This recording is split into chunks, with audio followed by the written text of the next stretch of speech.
Pria cepak berbadan tegap yang menikam Yosua Samosir 2 pekan lalu di warung kopi Jalan Adi Sucipto, Kelurahan Sarirejo, Kecamatan Polonia, Kota Medan, rupanya seorang anggota TNI Angkatan Udara.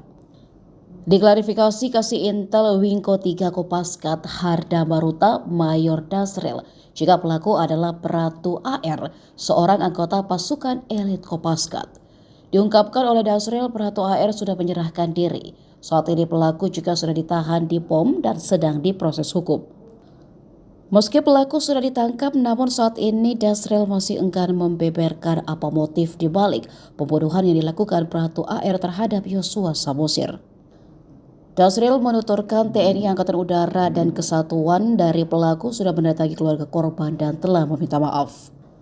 Dasril mengatakan pula Pratu AR sudah ditahan di POM TNI Angkatan Udara Lanut Suwondo.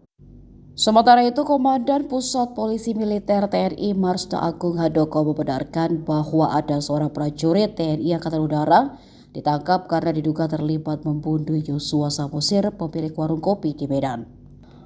Kata Marsda Agung Handoko, terduga pelaku telah ditahan dan menjalani proses penyidikan di Satpol Lanut Suwondo, Medan.